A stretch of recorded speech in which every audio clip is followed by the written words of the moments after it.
Welcome to The Explainer. Today we're jumping into a huge topic in Christian theology based on the study The Blood of Christ, Prophecy, Passion, and Power. We're not just going to look at the history, but dig into why this one single act is believed to hold such infinite meaning. Okay, so how do we even start to wrap our heads around that? Well, it all kicks off with this question that feels impossible, right? How can a finite human body produce an endless supply of blood? The source material we're looking at today describes the blood of Christ as something living, eternal, and always cleansing. So let's explore how that could even be possible. So, to get to the answer, we've actually got to rewind the clock. I'm talking thousands of years. We need to see why this blood was predicted to be so different. You see, the groundwork for this sacrifice wasn't just laid in the last few hours of Christ's life. Nope. It started way, way back in the earliest pages of the Old Testament. When you look at the Old Testament, you start to see this thread, this pattern of prophecy, and it's all pointing to one final, ultimate sacrifice. It starts really early, almost like a whisper in Genesis, a promise of a victor who would be wounded. Then, bam, you get to Exodus, and the picture gets a lot clearer, right? You have the Passover lamb, whose blood literally saves people from death. And by the time you get to Isaiah, it's like a super detailed portrait of this suffering servant, someone who is wounded for what other people did. Okay, and this is where it gets really fascinating. The key concept behind all of these Old Testament sacrifices comes down to this one Hebrew word, kafar, and it literally means to cover. Think about it this way. The blood from those animal sacrifices, it was like a temporary fix, a temporary covering for sin.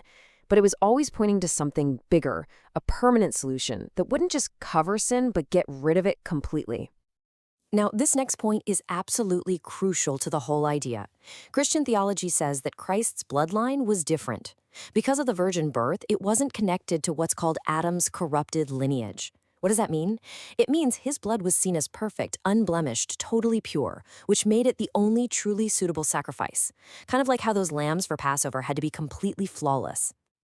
And then you have this quote from the Gospels, which adds a whole other dimension to this. It really hammers home the point that this wasn't just something that happened to him. The source material we're working from really emphasizes this. It was a choice, a conscious, willing act. He was laying down his life, not just some victim having it taken away.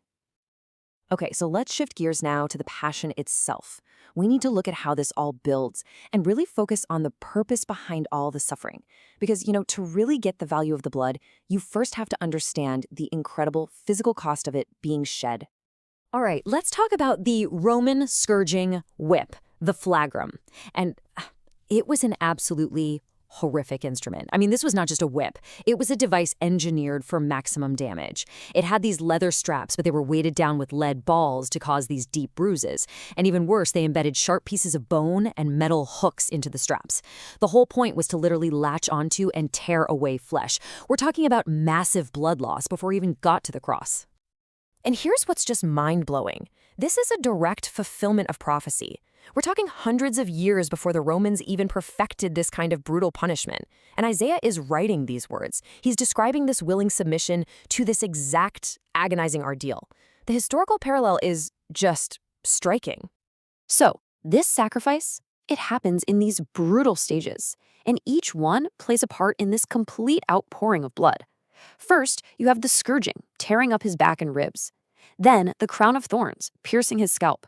Then, the journey to the cross itself, which, as you can imagine, left a trail of blood. Then, the crucifixion, with the nails in his hands and feet. And then, even after death, the spear wound. You can see how every single moment was part of this total, complete sacrifice. And even a detail like the crown of thorns is seen as having this incredibly deep symbolic meaning. See, back in Genesis, thorns were part of the curse placed on the land because of sin. So the study we're looking at points out that by wearing that crown, Christ was, in a way, symbolically wearing the curse of all humanity right there on his head. Okay, so this brings us full circle. We're back to that central question, that paradox we started with. We've looked at the prophecies, we've looked at the brutal reality of the passion. So how in the world can a finite amount of blood have an infinite, eternal power? Let's finally get to the answer. And here it is. The key insight from our source material is this. The whole idea of an endless supply has nothing to do with biology. It's all about theology. The power of the blood isn't about how much there was, not about the volume. It's about its infinite spiritual value. And that value comes from the one who shed it. And this is the absolute core of the theology. Because Christ is believed to be the divine, eternal Son of God, his life, and by extension his blood, has infinite value. From this perspective, just one single drop of this blood has more power, more worth than all the sin of every person who has ever lived or will ever live. That's the idea. And the Bible is pretty explicit about this. The book of Hebrews says it flat out. This huge physical cost, this shedding of blood, was the price that had to be paid for redemption. It was the only way to secure forgiveness. Okay, so what's the takeaway? Why does this matter for people today?